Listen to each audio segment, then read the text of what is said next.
Well, welcome everybody to today's webinar. Today we are talking about sales. Almost every aspect of sales involves interacting with people.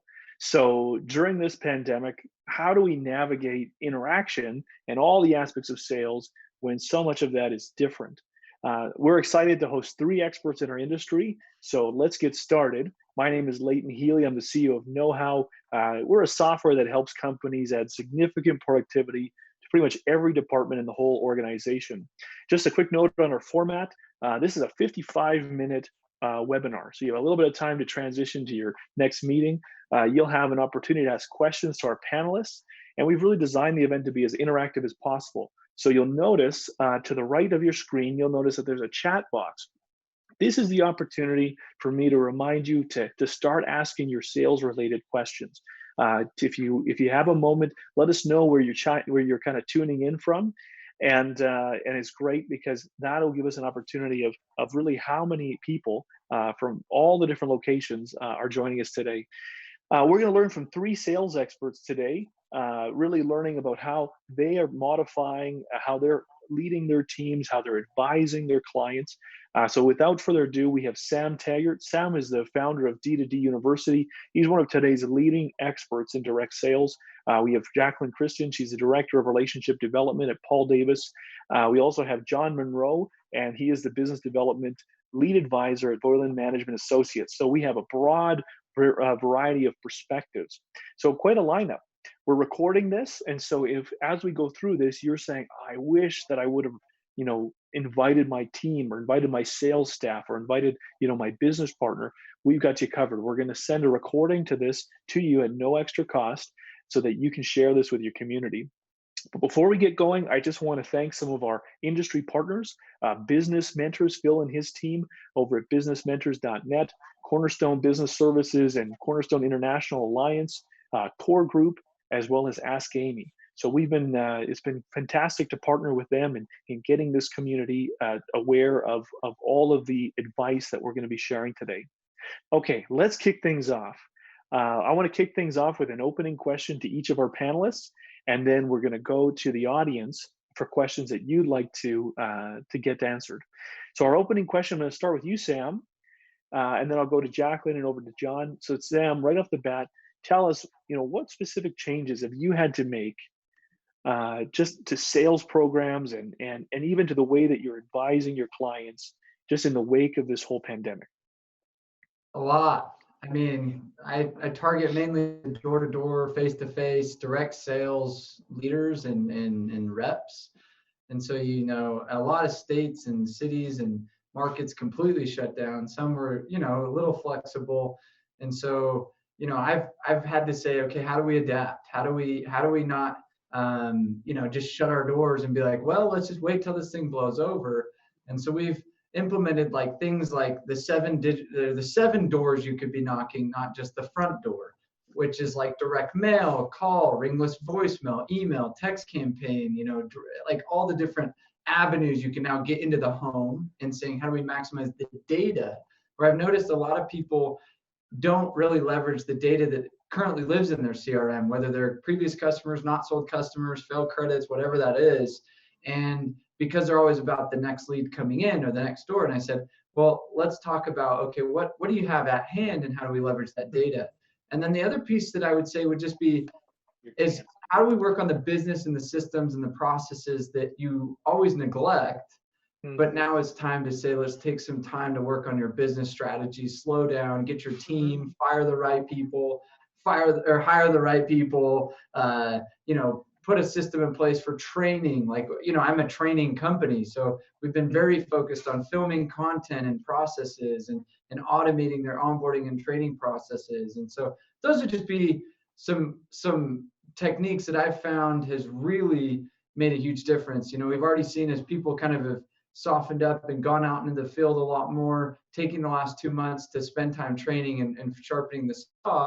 We've seen guys at higher averages, higher production, guys are having bigger increases now, and it's like, cool, paid off. You know what I mean? We made up in the increase for what we lost maybe in this decrease. So it's been cool to watch. That's yeah. There's a lot we could come back to, Sam. Thanks for sharing that.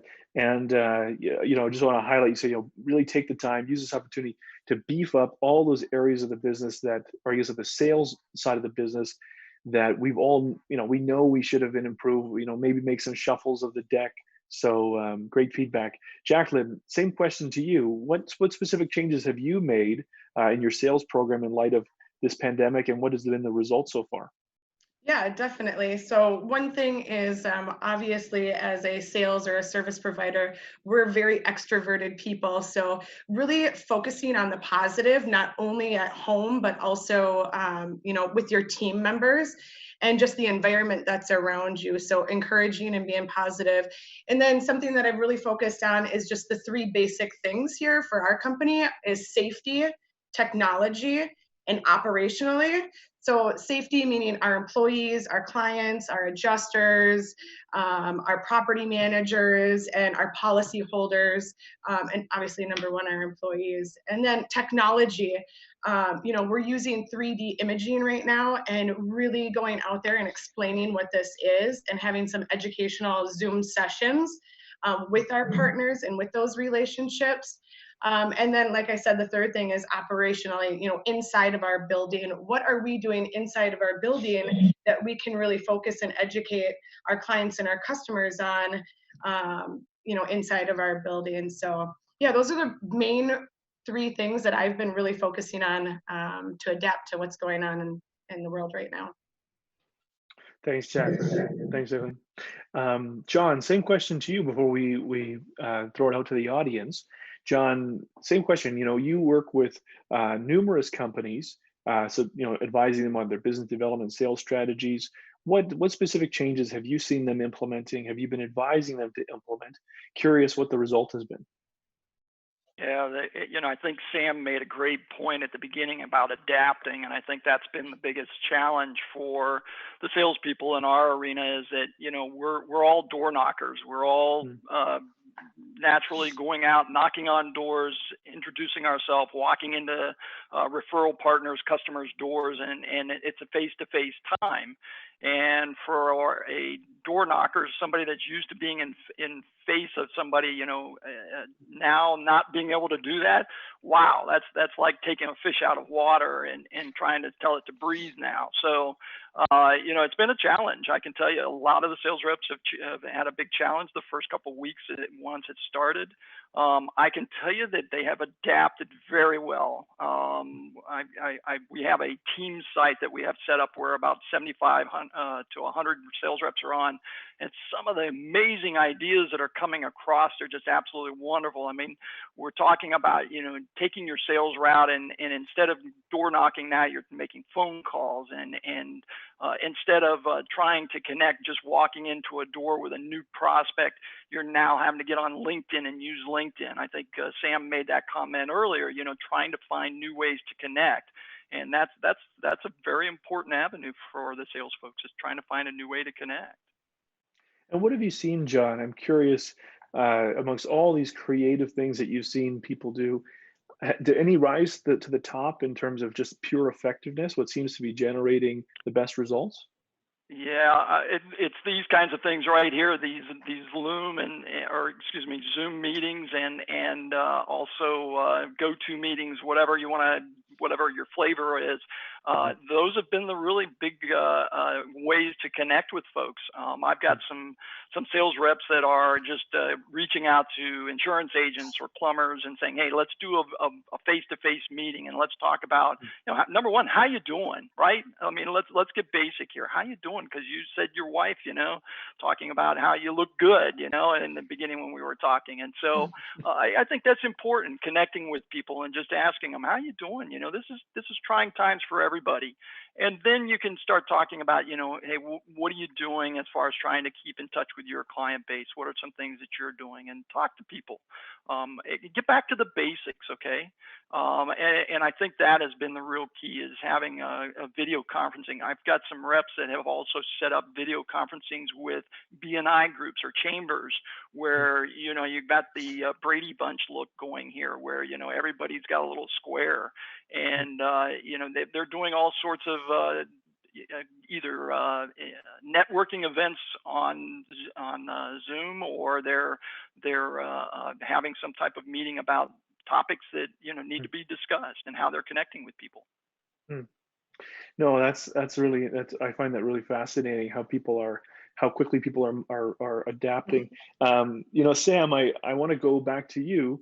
One of the things that I believe is that that frontline sales force, direct sales, you could almost change their job title to like professional adapters, because they're constantly having to adapt to the objections that a client is posing to them. They're constantly having to think on their feet.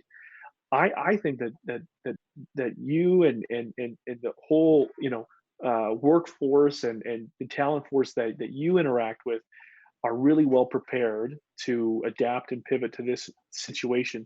Can you give us any insight in terms of what you're seeing in terms of like effective strategies and those really person-to-person interactions on the sales frontier? Yeah, I mean, there's two directions, right? There's the one that takes doors to digital, right? Which it's like, hey, let's set up a time and we'll do this all via Zoom, or kind of a webinar sell. And I think a lot of people, like, why we do face-to-face selling is we kind of are like, oh, I'm not good on the phones, and we've told ourselves like, hey, I need that interaction. I think people are starting to learn. A lot of people are like, man, I could sit in my underwear, I could close almost as many deals, if not more, because I got more appointments in, and I have to drive 2 hours to homeboy's house for him not to show, and then I drive 2 hours back to I wasted 4 hours of my day. Then I didn't show on my Zoom. I just turn back on the Netflix and hope not.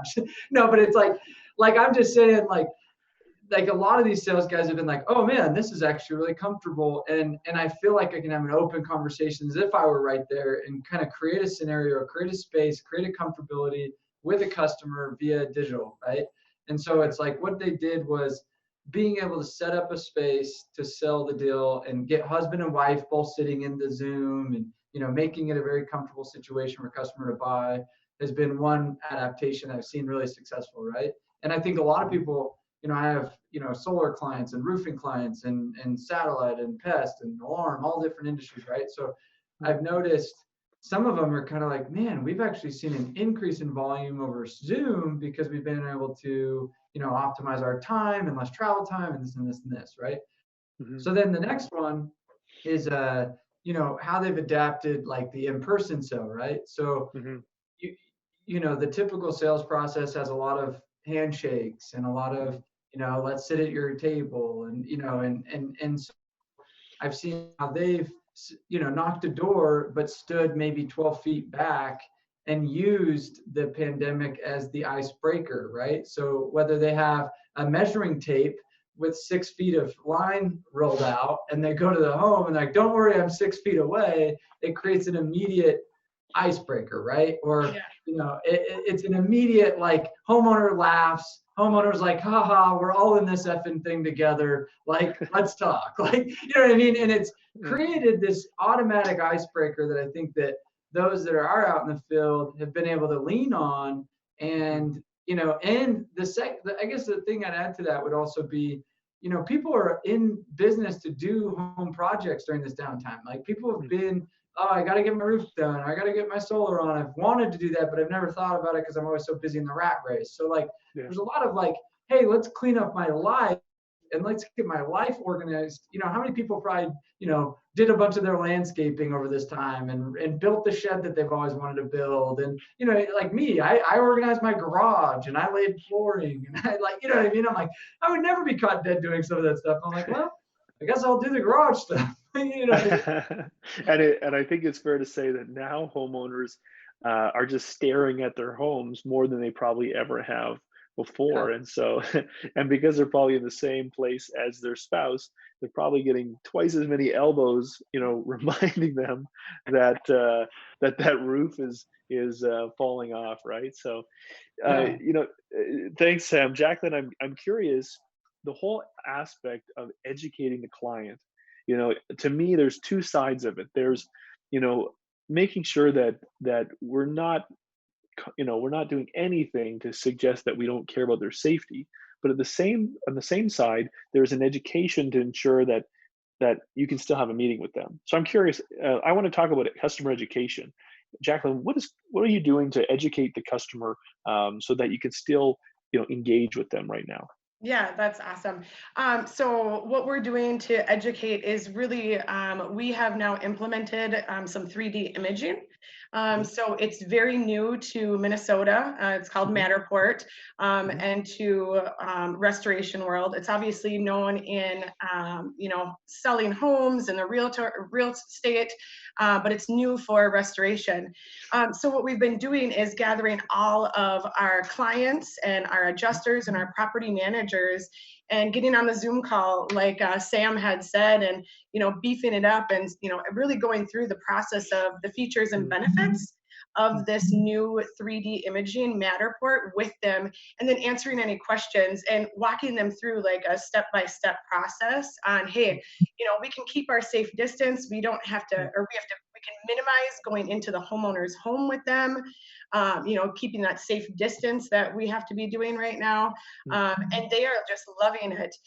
They're loving it for a few reasons. They're loving it that they're only going into the home one time.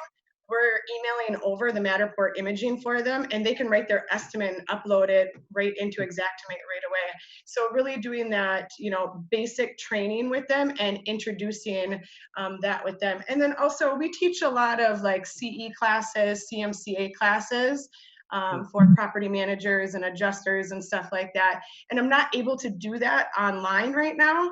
But what we're doing is we're gathering them in this safe space, and we're doing happy hours with them and doing like bingo or scavenger hunts, and we're inviting their family in and just really making it a fun for everybody. It's a crazy time in this world right now, so trying to make it as much fun as we can, and just keeping that hope and that excitement there for each of our clients. No, thanks, Jacklyn. One of the things that each of our panelists have talked about is adapting to video-based meetings. But a question that was just posed, James, one of our participants. Thanks for the question, James. It's a great question, and he said, I'm hearing about Zoom burnout. I'm curious. He's asking, has anybody had or seen any effective strategies, when it comes to, should it be one-to-one group meetings or larger group meetings? I'm wondering, maybe starting with you, John. I'm wondering, what would be your perspective if one of your clients were to ask you, how do I avoid just video conference burnout in my sales teams right now? Yeah, no, that's a great question, and it's actually kind of interesting because we've talked about this as a group in our Salesforce development, and one of the things that we've been talking about is getting back to some of the basics I mentioned a while ago. Is when's the last time you've mailed a letter to a customer? Actually put a letter in the mail to a customer, okay? We've kind of forgotten that old tradition. And so instead of doing, yes, you can do the Zoom meetings, and yes, everybody's trying to do them, but let's get back to some basics. Hop on the phone, do a phone call with your client, do just a good old-fashioned phone call.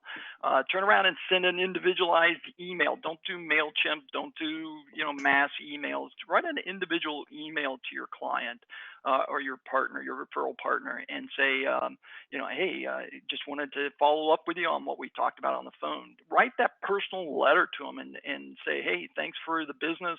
Looking forward to getting back to seeing you soon.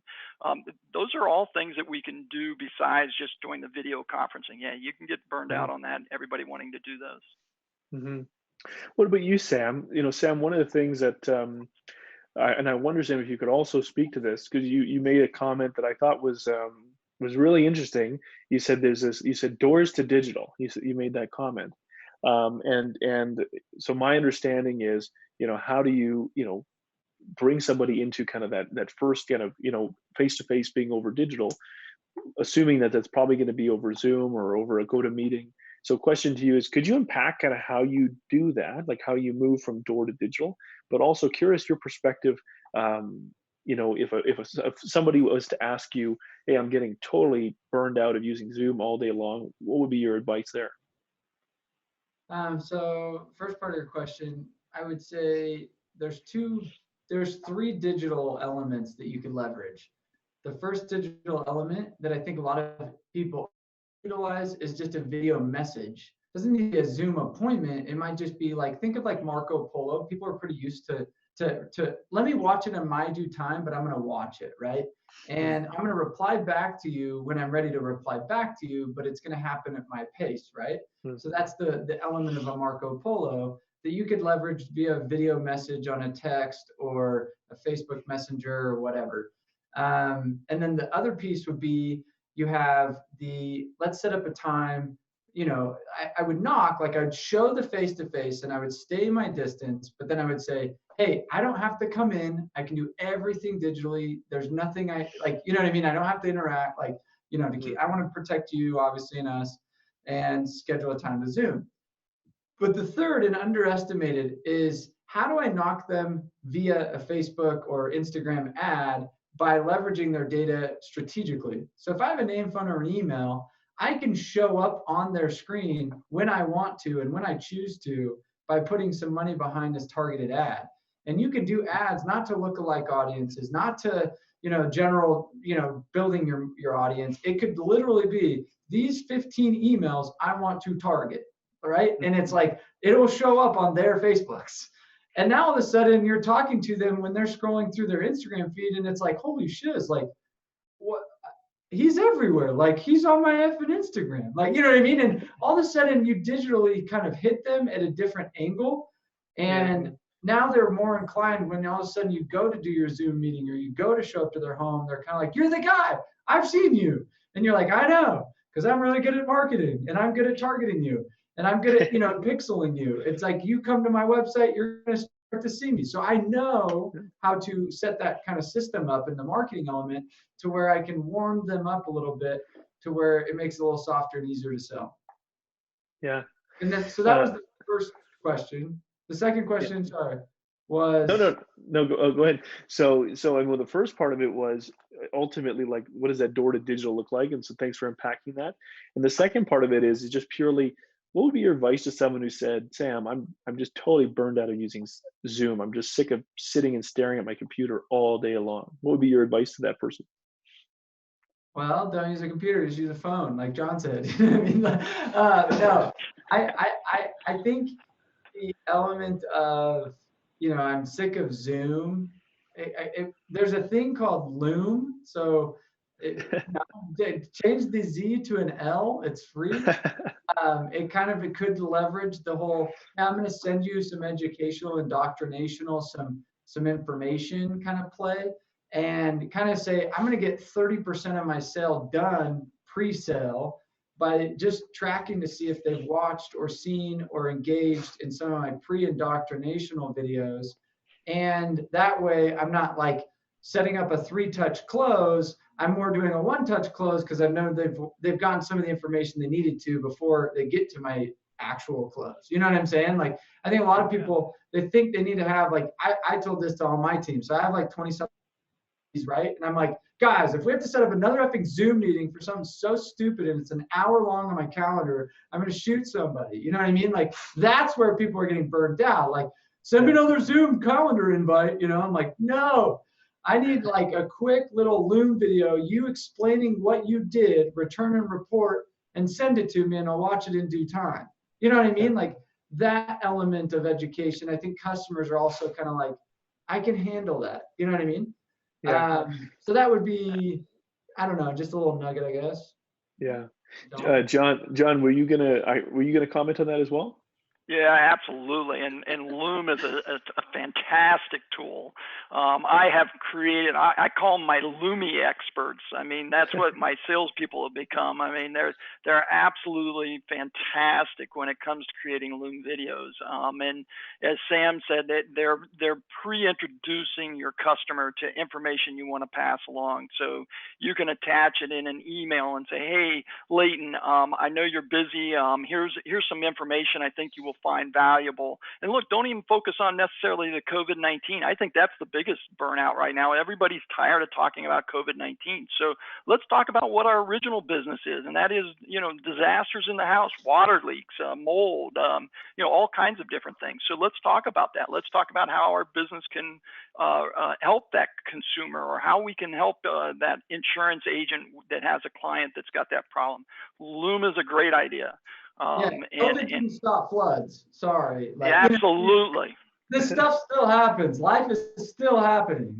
That's right. That's right. Yeah. That's exactly right. Absolutely. So I want to come back to that, and in maybe a moment. I have another question for you, Jacklyn. But first, one of our listeners, Rudy, shared a comment where he said, he's using this video texting, and it's been very successful. And so, just great validation for that discussion there. So thanks for sharing that, Rudy. Jacklyn, something that you said before that I thought was really insightful is so many times in sales, you have extroverts leading extroverts. Mm-hmm. And right now, with restrictions and interaction and stuff like that, I'm wondering what you're doing to kind of lead and encourage extroverts that, frankly, probably aren't having a lot of the human interaction that drew them to this role. I'm just curious, and from more of a sales team management. And then Sam or John, happy to get your insights into that. But what does that look like for you leading extroverts right now? Leading extroverts. I'm like the biggest extrovert there is. So yeah, absolutely. Focusing on the positive, like I had said in the beginning, and just doing a lot of encouraging. I like what John said about picking up the phone. Us extroverts, we just need to talk and talk and talk, even if it's about the weather or the grass growing or the tree that's going on. So the biggest thing for extroverts is picking up that darn phone, asking tons of probing questions, and just doing that with all of my clients, and even the team that I'm leading and everything, being in a supportive role for these extroverts. There's quite a few extroverts on our team, so being in that supportive role and just knowing when the phone's ringing and it's them, pick up that phone, just listen to them talk, walk them through the process, and be supportive there for them. Mm-hmm. What about you, Sam? I mean, Sam, I'm going to go out on a limb here and suggest that you might be an extrovert. And I'm curious. Right now, you've got a lot of extroverted, direct sales experts who life is different for them right now. I'm just wondering, any advice, like just navigating the emotional roller coasters of extroverts right now on your team? Yeah, I'm going to kind of spin this a little different than the typical answer, probably. I would say most extroverts tend to be competitive. They tend to need, kind of a competitive atmosphere to thrive, right? They're like, what is John doing? I'm going to do 1 + John, right? Like, so the problem is when you're not all meeting in a sales meeting environment, and you're not all having the rah-rahs and the competitive, like team sports right now just got killed, right? So if I'm like a professional athlete, I'm sitting there kind of like, how do I keep my game sharp? Mm-hmm. And what's going to happen is if they go into a recluse mode and they hide in a little corner, they're going to just kind of go to the gym, and there's no benchmark, there's no like competitiveness essentially, right? Like I watch ESPN right now and I'm like, this is the most boring thing in the world. So the extrovert is sitting here going, how do I, so if I'm a leader, I'm going to say, how do I still ESPN my sales organization? How do I still create the statistics, the gamification, the competitions, the dashboards? How do I make it to where they don't feel like they lost the competitive world of let's all play ball together, even though we're maybe not in the same meeting room every day, rah-rahing in social interaction. So I think that leveraging competitiveness and not losing that part of your culture is going to be a big play into adapting to that extrovert. And anything that you've seen, Sam, that has worked well to kind of cultivate that competitiveness right now? Yeah, I think like what you do is you find your we call them like the popular kids, the ones that tend to be the chatty advocates and in your team, right? So let's say I have a team of 20 salespeople, and you're going to pick like 4 or 5 of them that you're going to have a private conversation. You're like, I need you in this moment. and you're going to say, hey, I need you to be really loud on our chat, on GroupMe or Slack or whatever you're using. And I need you to just always be engaging that chat, because what's going to happen is a lot of people have seen a decrease in engagement with their team because of obviously lack of touch points. So you now found your popular kids that tend to be the influencers. And now you say, cool, I need you to be really loud and engaging and instigate it. Like, make them the instigators, make them very like, I'm like chat, like throwing down on guys, like, hey, calling you out, you haven't sold one in 2 days. Like, you know what I mean? Like, getting them to do that. So then it's not coming from necessarily you, but it's you are kind of the catalyst to get them to do it. And then it's going to get contagious. And then it's, you know what I mean? So a big thing is chatter and then visibility, right? So like, if you don't have a good dashboarding tool, a good reporting tool, a good competitive, you know, bracketry abilities, like you haven't put that into place, I would spend some time like putting together kind of what is your score, what is your, you know, like call it fantasy football stats look like on your team. Yeah. No, that's awesome. I think that I could just, my mind is just going to past sales teams and how true that is. I want to shift gears a bit, and I want to talk about accountability, because so much of performance in sales is around, you know, accountability to metrics, accountability to targets, accountability to weekly, monthly, whether you use a KPI driven system or whatever you use, really it comes down to accountability. But right now, I've heard a lot of differing perspectives on, you know, do I lean into my sales teams as much? Do I lean into them less? Lean into them more? I want to start with you, John, then go to Jacklyn, back to you, Sam. What is accountability in your sales team look like right now? And if you could just be as tangible as possible. Yeah, absolutely. Number one, your CRM doesn't go away in these times. Okay, you continue to use your CRM.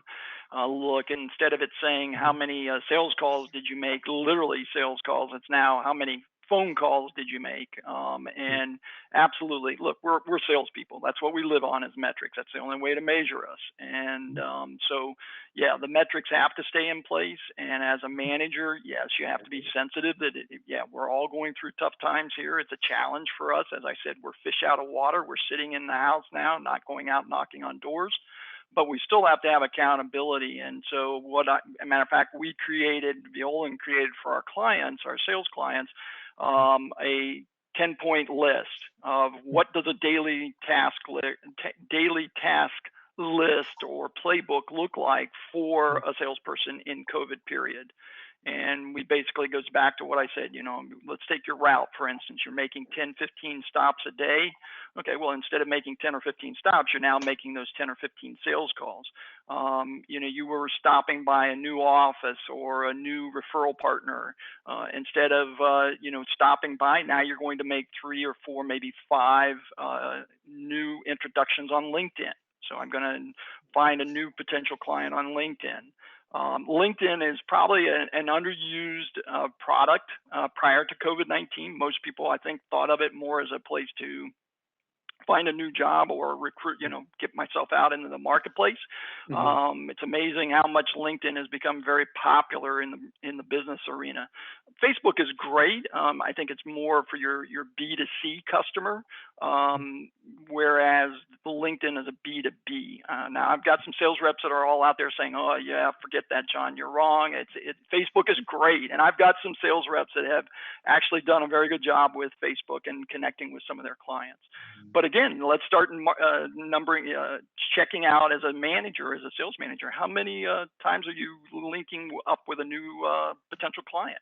How about linking up with your 10 referral partners that you've never linked up with before? Okay, sharing with them those Loom videos. Okay, sharing with them value add handouts, giving them information that they need. So yeah, there's still metrics involved. They're not the same metrics that we were using pre-COVID. They're now a little different looking. But yeah, major metrics. Awesome, Jacklyn. What about you? What does accountability to performance look like right now with your team? Yeah, accountability is probably the most important thing right now, Leighton, that we have going for us. For us is minimizing the loss of existing clients and the revenue that we've had in the past. And the biggest thing that I've seen that's going on is we are so quick to problem solving right now. So going from one extreme, like the worst extreme, to the best extreme, and really sitting down and figuring out, okay, this is the worst case scenario. This is what's going to happen. We're going to lose all of our sales. We're going to lose all of our employees. They're not going to have jobs. Or the best case scenario is, oh, we're going to have the best sales ever and stuff. And really problem solving through that with our entire team, because our entire team is the sales team, right? We're all wearing the branding. We're all the marketers. We're all the sales team. So going from best case scenario to worst case scenario and having a thought out process for that, and then having benchmarkers each month, each quarter for the entire year that we're going to have. Like I said at the beginning, this is the most accountable time for us in this season of what's going on. So yeah, definitely minimizing that loss of our current, clients that we have, and maximizing on this time. No, thanks, Jacklyn. Sam, I'm curious. One of these companies that you're advising comes to you and they say, my sales team is a bit scattered right now. They're pushing on me, saying that I should lower my standards right now. What would you respond to? Like, what would your response be around just kind of bringing accountability and performance kind of tension back to that team? Some of you guys might not like my answer, I guess. So I'm just going to preface, don't hate me for this, but I just have to say publicly, I would not soften up at all. If not, I'd get more dialed. Meaning, I would say what happens, so I'm bike riding last weekend with the CEO. He has about 400 sales reps. And I was like, hey, your guys are about to start getting in the field. Like, are they anxious to get back out there? Are they doing okay? And I go, and I was like, I was thinking, well, of course, they're antsy to go make money. And he's like, no, it's the opposite. He's like, they've actually gotten really lazy, and it's hard. It's pulling teeth to try to get them to get back on their pony. You know what I mean? And I go, that's because you were so lax over the last 2 months. And I go, darn, had you been a lot more strict about, hey, you show up, you get dressed, you wear your clothes. I don't care if you're in your effing living room, put your effing polo on. Whatever that looks like you got to stay in the habitual element, because habits are created over 90 days or whatever the number is, right? Well, they're also lost in that time. So you just lost all the good habits you spent so long trying to create. So all the leaders thinking they're being nice by softening up. I'm like, no, you need to get way more strict, because guess what? Most people, when they're shocked with this, they had a shock to the system right now. They don't know how to create a new habit on the fly. Right? They don't know how to create a new itinerary for their day. They don't know how to create a new, they can't think for themselves when it comes to routine, because their old routine is not the same routine it is today. So as a leader, I'm going to say, we're going to military the shit out of this, and we're going to make this a routine. And if I don't put the stops and and the accountability to that, you're going to be lost little driftwood floating in the ocean. You know what I'm saying? So I have to take ownership and be a lot more strict in moments like this, because there's no routine set for anyone. And if you leave it up to them, they're going to do what's the path of least resistance. They're going to follow the blank space on their calendar, which is nothing. Therefore, they will do nothing. Yeah. Well said, man. If I was sitting, in the audience right now thinking about, oh my goodness, that's my team. Your comment is you just got to get military on it and just bring the tension back. No, that's well said. I would say, a term I said, so about 3 weeks ago, I had everybody kind of start coming back to the office. And, I have a sales team and I have a staff or whatever. And obviously I consult more of the sales companies, but I literally said, if you want to keep your job, you're going to show up and you do this. I literally was like, look, on my company, this is what it looks like. And I had to kind of, and I had my wife hit me up and she's like, how dare you, blah, blah. And I go, you know what? This is what keeps the business alive. And if you want your job security, if you want your husband to have a job, then he's going to listen to my direction and how we're going to drive the ship. And I'm here looking out for his best interest more than what you think. Mm-hmm. And it was like a hard conversation I had to have with his wife. And it was like, oh, yeah, okay. I'm sorry, but somebody's got to still make the payroll. Somebody's still got to pay your rent. And if you're going to bitch about husband having to do something hard, then you're not going to have a house payment. Like, you know what I mean? Like, let's go. I'm here looking out for you. And I think that was a big wake up call for the whole team when I kind of explained what I had to say. And I said, guys, we need to crack down. Like, this is not okay that we're just dinking around. Yeah. Yeah. Hey, man, I think I think there's a lot of people listening right now that is probably the same situation they're in. One of the things I'm curious, and Jacklyn, John, Sam, each of you have mentioned changes and in ways that sales has adapted. There's something that we're all probably familiar with called creative destruction. Oftentimes, the best change and evolution comes when we kind of burn down the way we used to do things. And so I'm wondering, as we start to see states and provinces opening up again, I'll start with you, Jacklyn. I'm wondering, what do you think is just going to be permanently different in sales? Like when I think about a sales process, I think about some of Sam's comments earlier where, maybe we don't need to do certain things anymore, right? Maybe we've used this opportunity to maybe now we can even have more impact because we can do more meetings in a day than driving 2 hours to a no-show appointment. So I'm curious to you, Jacklyn, like, what do you think after coming out of this whole thing, you would say is just going to be different about sales and you're going to maintain that new tactic or that new approach going forward? Yeah, different and maintain, definitely technology. We will definitely be utilizing technology a lot more, like the Zoom calls, most definitely. Instead of driving to the office as much, going to be really looking at, our timing and stuff. And then, like I said, that Matterport, just really watching that technology, what's going to be coming down the pipeline. That's really what's going to probably be the new norm for us. And take a big change for our environment as well. And we'll see that progress throughout, the entire environment. Mm-hmm. Thanks, Jacklyn. John, I'm curious just to get your quick perspective on that. You've been in the sales industry, John, for several decades. You've seen a lot of trends and patterns and new strategies, new approaches. I'm wondering, just coming out of this whole kind of shelter-in-place environment, what do you think will be different about sales? Like, what do you think we could learn from this to actually make sales better and actually continue going forward?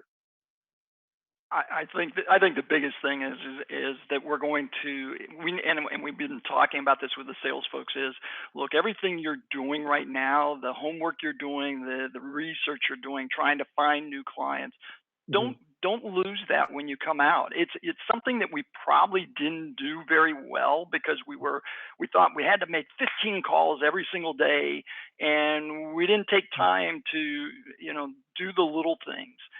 This has made us do the little things. Okay, we're doing writing those letters. Okay, handwritten notes to people, doing research on clients before we walk in.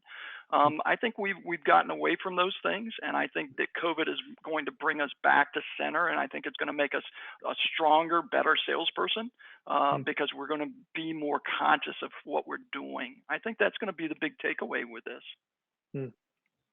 What about you, Sam? I mean, Sam, so much of what makes someone in that direct sales role so good at what they do is they find a rhythm. They find a rhythm. They find a focus. They can overcome obstacles. But what do you see as kind of the evolution of direct sales coming out of this, or do you think there'll be many changes that you'll recommend going forward?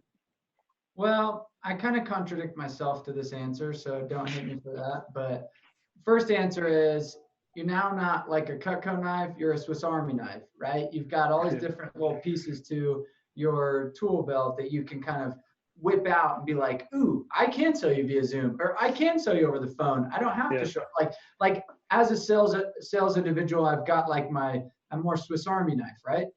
That being said, this is where I'm going to contradict myself, as I say, like you said, they get into a rhythm. And I think that a lot of times people can get distracted with what they know best and what they do well and what they're specialized in. I was thinking about it like, what made a good door-to-door rep is one that just gets to the basics, and they know that they talk to, they're out at 2:00, they're home they don't stop till 9:00, and it's every day, and they beat the metronome no matter good or bad, rain or shine, they're doing it, right? And I think what happens is when you sit there and you're trying to juggle all these different avenues, and you're like, well, today should I knock or not? Instead of like, I wake up, put my shoes on, I go out and sell. Like it's not a question. What I think is going to hurt in a lot of ways is we're going to lose that hustle muscle, because we think by being innovative and creative, we're actually losing the basics. We're not actually tying our shoes the right way. Like we're not like, you know what I mean? Like we're getting so creative, and sometimes when you get lost in creativity, you actually forget to do what matters most, which is how many contacts did you make today, right? Like how many doors did you knock? How many people did you talk to?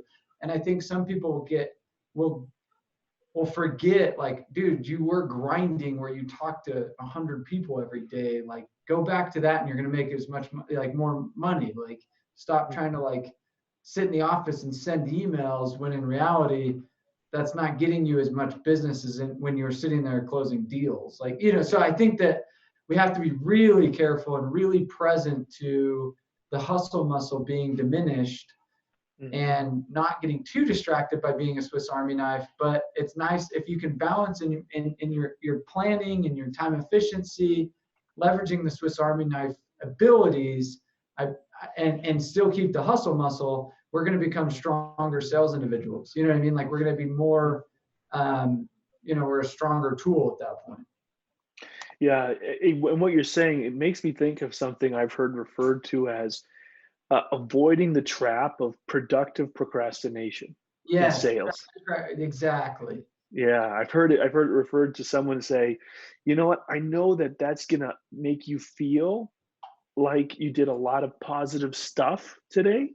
I know that that's gonna allow you to sleep at night, but a week from now, when your commission check comes in, you're gonna be pretty upset, and you're gonna say, what the heck, I worked so hard. And you say, well, there's a difference between doing like active sales stuff and kind of like passive supportive sales stuff. Yes. There's a role for each of them. I'm curious to get your comment on that, and then I want to go to John with another question.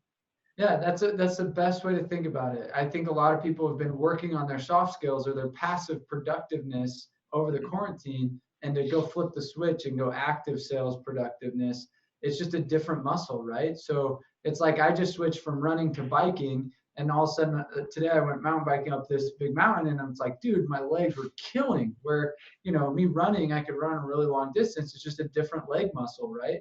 And so I think that the sales world, if they're not conscious of that, it could be very detrimental, and they're going to get confused. Like they're going to be like, what the freak? I thought I was in shape. Just like today, I was like, I thought I was freaking cardioed in shape. I ran a marathon 3 weeks ago, and I can't even keep up with this guy that's like, some fat guy. Literally, I'm trailing a fat guy, and I'm huffing and puffing, and the dude's like climbing the hill, and I go, I ran a marathon 2 weeks ago. Like, what the heck? But I was in a different conditioning. And I think that's happening in the sales world, and you've got to be ahead of it. Yeah.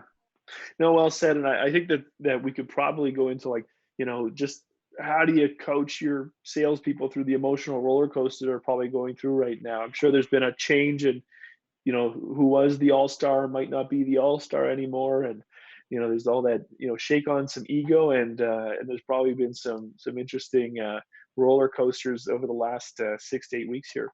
John, one of the things that Sam said right at the outset of this discussion, which was I thought was really timely, is this is a time where if you haven't beefed up your systems and your processes and all of that, that learning content, this is a time to do it. I wonder if someone's listening here and they said, panel, I've never developed processes, systems, procedures for my sales team. John, I was wondering, could you provide just like an inventory of like, for you to be a process-oriented sales team, this is what you got to have. Would you be able to unpack that? And then Jacklyn, I'm curious what your perspective is.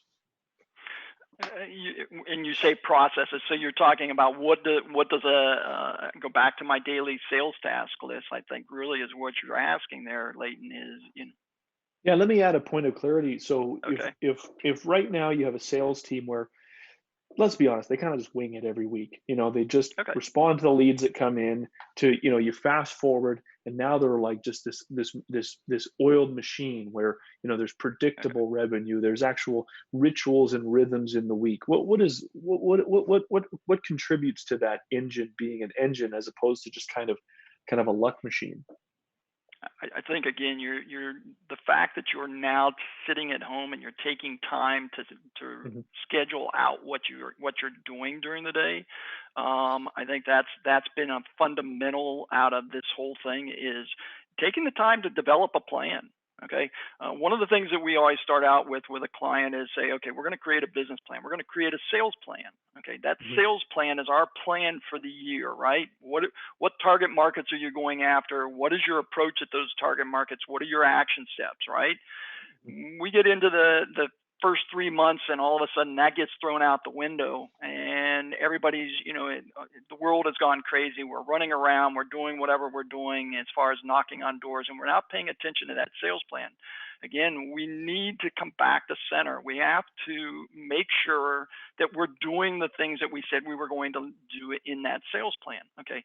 Part of that is measuring those activities, those actions, and that's where a sales manager comes back, or the owner. Okay, they have to hold their salespeople accountable. Okay, we have to sit down with our salespeople on a weekly basis and say, okay, what did you accomplish? Let's take a look at your CRM, your Excel spreadsheet. I don't care how you're keeping track of what you're doing, but what are you doing? Okay, we need to measure that. We need to see, what are you doing? What are your results from what you're doing, right? That's the sales plan. Okay, we have to show actionable steps and then show results, show metrics. And I think that COVID is bringing us back to that reality that we don't just run around and make 100 sales calls every single day. Yeah, we can keep doing that. Okay, but we have to have a plan. What's my objective for making that sales call? Okay. Look, B2C is a little different. When you're going B2B, you have to have an objective when you walk in that door. A lot of people walk into the door and they start handing out candy and they start handing out pens and pencils and tchotchkes. Okay. That's not a sales call. That's hey, I'm bringing you something because I don't know what else to do. All right. We need to walk in with value. Again, that's one of the things that's coming out of this event. The value that the sales team that I'm working with, some of the value they're coming out with is amazing. Some of the information, the Loom videos, the quality of those Loom videos, the information that they're giving to their referral partners is very strong content.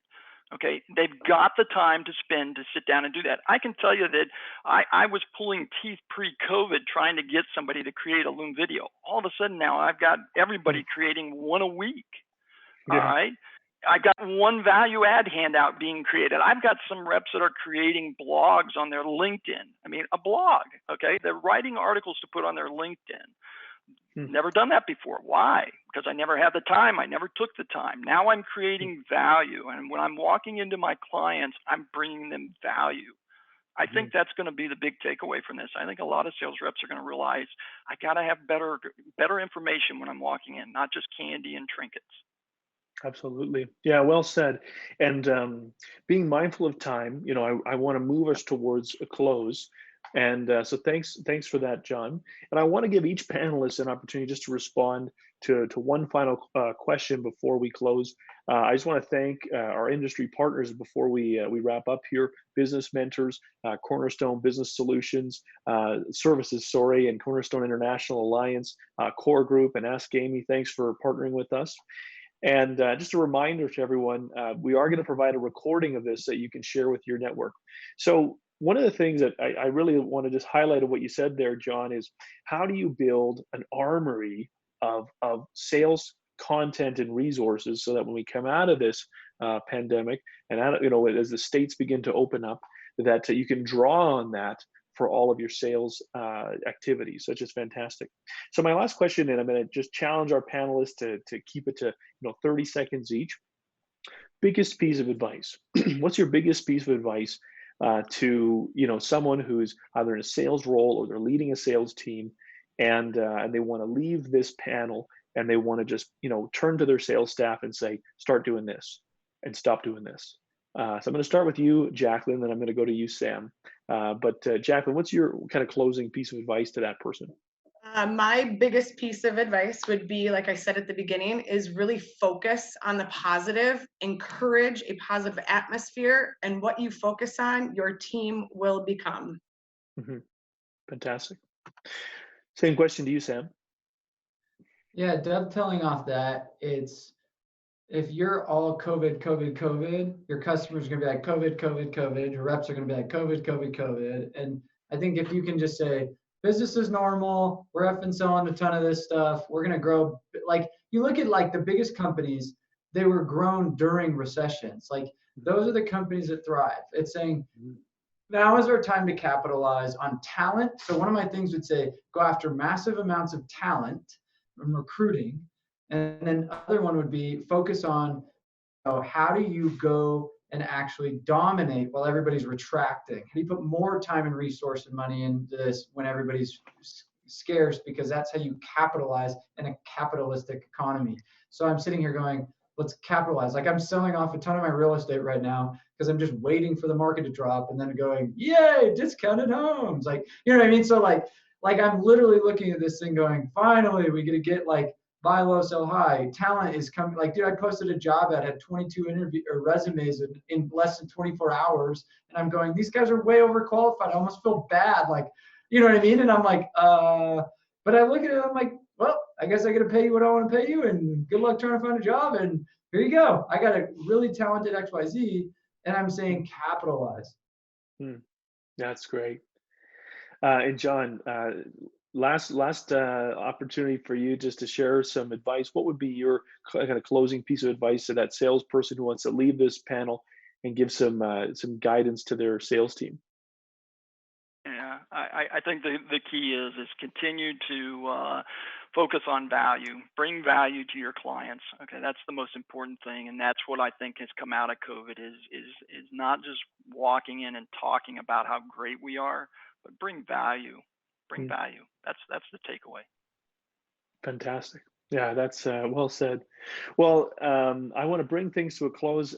Big thank you to our panelists, Jacklyn Christian, Director of Relationship Development over at Paul Davis Restoration in Minneapolis, John Monroe, Business Development Advisor over at Violand Management Associates, and Sam Taggart, founder at D2D University, and certainly one of today's top direct sales experts. So thanks everybody for being on our panel. Thanks to all of our participants. I took lots of notes, so I learned a lot of things here. So this is fantastic. So thanks for everyone for investing your time. And our challenge to you is to put something into practice that you learned today. So have a great day, and we'll talk to you next time.